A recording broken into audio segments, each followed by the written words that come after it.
34 वार 5 किरदार। नमस्कार, national expose media में आपका स्वागत है और मैं हूं आपके साथ मोहम्मद तौफीक। क्राइम सच में आज बात होगी साक्षी हत्याकांड से जुड़े 5 चेहरों की।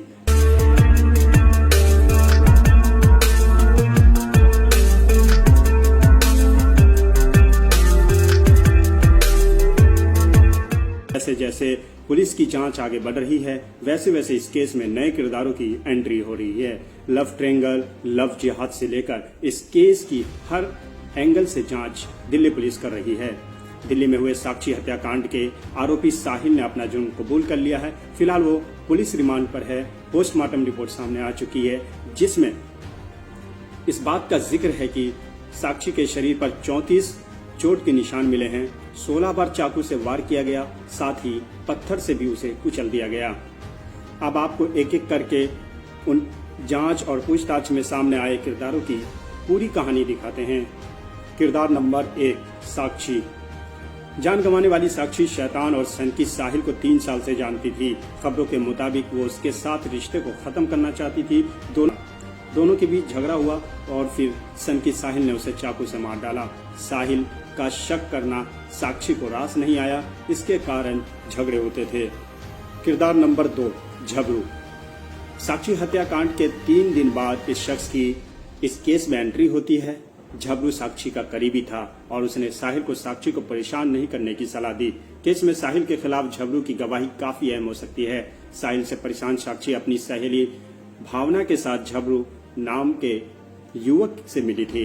झबरू इलाके का दमन कहा जाता है। साक्षी ने कहा कि एक लड़का परेशान करता है। झबरू ने साहिल से बात की और उसे धमकाया। कहा जा रहा है कि यहीं से साक्षी का मर्डर करने का प्लान साहिल ने बनाया। उधर झबरू का सपोर्ट मिलने के बाद साक्षी में हिम्मत आ गई।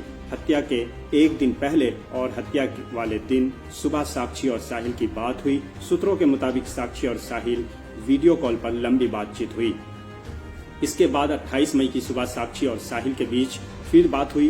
2 वॉइस नोट भेजे गए। साक्षी तंज करते हुए साहिल से कहती है, ज्यादा बदमाश है क्या तू? कहाँ चली गई तेरी बदमाशी? साक्षी के कहने पर झबरू ने साहिल को समझाया था और उसे दूर रहने की सलाह दी थी। ऐसे में साहिल उससे डर गया था।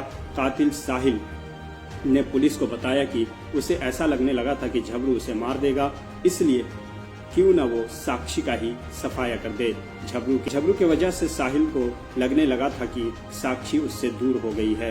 इन्वेस्टिगेशन के कई एस्पेक्ट्स हैं जो अभी पूरी तरह से हम लोगों को सेटिस्फाइड नहीं है, तो ये सब एस्पेक्ट देखने के लिए और कवर करने के लिए हम लोगों ने रिमांड लिया। वेपन रिकवर करने के लिए भी सर देखिए काफ़ी सारे एविडेंसेस हैं जो हमें लेने हैं ऑन रिकॉर्ड, तो इन सबको पूरा करने के लिए चार्जशीट स्ट्रॉन्ग करने के लिए हम लोगों ने ये रिमांड लिया। किरदार नंबर 3, परवीन।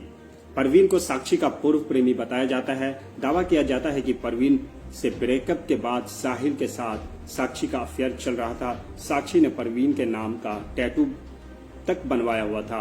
साहिल ने पुलिस को बताया कि दोबारा परवीन के साथ बातचीत करने लगी थी और दोनों के साथ आने का प्लान था। इस बीच उत्तर प्रदेश के जौनपुर के रहने वाले परवीन को दिल्ली पुलिस ने पूछताछ के लिए बुलाया है। परवीन से पूछताछ के बाद साक्षी हत्याकांड को लेकर कई बड़े खुलासे हो सकते हैं। किरदार नंबर 4, नीतू। जिस दिन साक्षी को मौत की नींद सुलाया गया था, वो नीतू के बच्चों के बर्थडे पार्टी में गई थी। इस खास बात यह है कि साक्षी की सहेली बताई जा रही नीतू का पति इस समय तिहाड़ जेल में बंद है। हत्या के कुछ दिन पहले तक साक्षी नीतू के घर पर रुकी थी। ऐसा दावा किया जा रहा है कि साक्षी 10 दिन तक नीतू के घर पर रुकी थी। साक्षी को मारने की धमकी साहिल ने पहले भी दी थी, जिसका खुलासा उसके दोस्त ने कैमरे पर आकर खुद किया है। किरदार नंबर 5, आकाश। दिल्ली पुलिस की नजरों में आकाश भी अहम गवाह साबित हो सकता है। दरअसल वो आरोपी साहिल का दोस्त है और वारदात से कुछ समय पहले ही दोनों को साथ देखा गया। आकाश और कातिल साहिल को साक्षी हत्याकांड से पहले एक साथ सीसीटीवी फुटेज में देखा गया। शहबाज डेयरी के साक्षी हत्याकांड का आखिरी और असली किरदार साहिल है। साहिल ने साक्षी को बेरहमी से मारा और उसकी दरिंदगी सीसीटीवी में कैद हो गई।